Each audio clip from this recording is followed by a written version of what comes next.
welcome to Dance of Democracy 2024. On the show today, we'll tell you why Baramati, which is part of Western Maharashtra, is one of the most closely watched battles this season.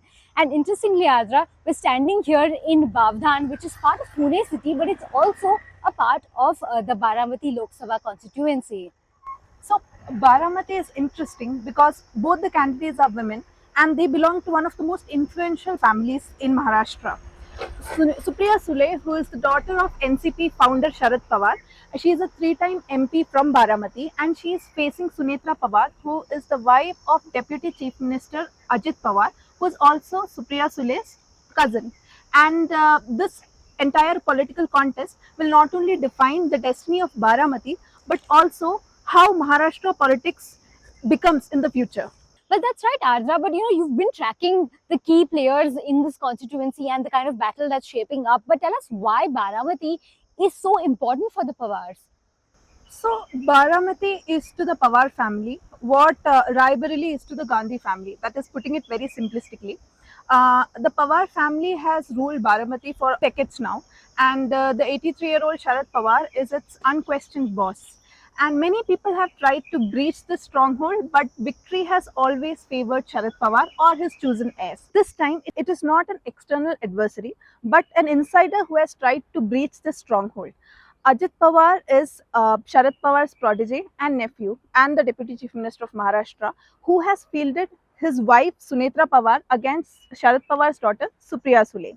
Now, on the surface, it may appear like Supriya Sule is pitted against Sunetra Pawar, but going deeper, you will realize that it is actually a struggle for power, dominance, legitimacy, supremacy inside Pawar dynasty.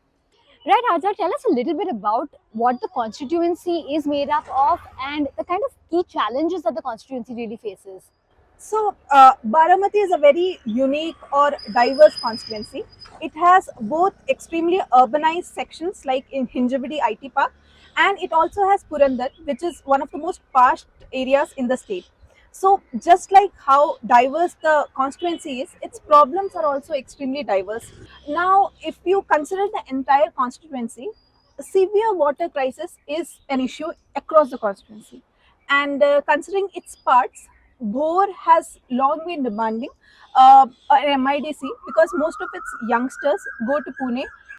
So urban migration is a problem there. Secondly, if you consider Daund, they have long been demanding that the Pune-Daund railway line gets the status of a suburban railway line so that they can start an EMU train between Pune and Daund. Then comes Purandar. Purandar has another problem. So there has been a issue of pending airport in Purandar, and other than that, Purandar has also been asking for an IT park for itself. So just like the constituency, there are hundreds of problems within the constituency. A colleague, Alim Sheikh, visited the Baramati town to understand what kind of mood is really in the whole constituency. Well, people in Baramati have been confused this time because for years they have voted for only one person, and that is Pawar. But this time there were two Pawars in the list and they had to choose only one. During my visit, I spoke to a couple of people and they said that this time the campaign is very intense. They had never witnessed this kind of campaign in the past because there used to be only one rally on the last day of campaign. But this time there were rallies after rallies. Sharad Pawar and Ajit Pawar were addressing rallies on every alternate day, and this has never happened in the past. On one hand, people were appreciating the development works done by Ajit Pawar, while on the other side, there was also a sympathy wave for Sharad Pawar and Supriya Sule. Well, thanks for that, Alim. Also, we're going to be talking about phase 3, which is one of the most crucial phases for Maharashtra because 11 seats go to poll on May 7th. So that's a space that we'll be closely watching out for. 7 of these seats are in Western Maharashtra, including Satara, Kolhapur, Baramati, Sangli, Solapur, Marj, and Hatkanangle.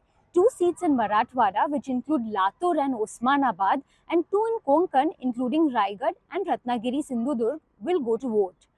The fight in Western Maharashtra will be for control over the fertile region, which is known for its cooperative sector and organized agricultural network.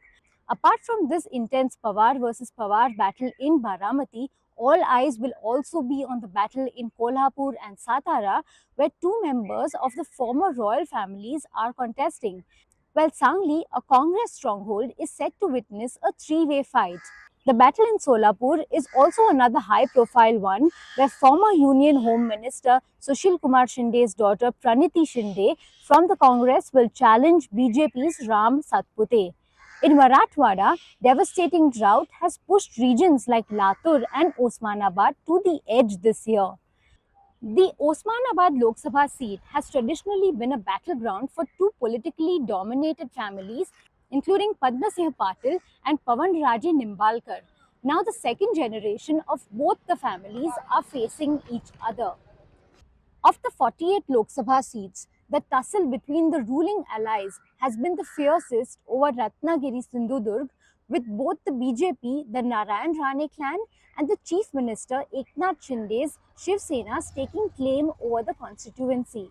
BJP's Narayan Rane, whose nomination was announced on April 18th, will be taking on Shiv Sena UBT's Vinayak Raut for the Ratnagiri Sindhudurg seat. Raigad is witnessing a direct fight between sitting MP and state NCP President Sunil Tatkare and former Union Minister and Shiv Sena leader Anant Gite. Both have promised to resolve simmering issues at the local level such as corruption, completion of the Mumbai-Goa Expressway and development of tourism and fisheries. So the third phase of elections will be held on May 7th. It is hot. Take a lot of precautions against the heat. Drink a lot of water. But do step out and vote. And to know the latest developments in elections, grab a copy of the Times of India or log on to the Times of India website. But before you go, here is the answers to the questions that we had asked in the previous episodes on identifying the politicians from our TUI archives. Goodbye and thank you for watching.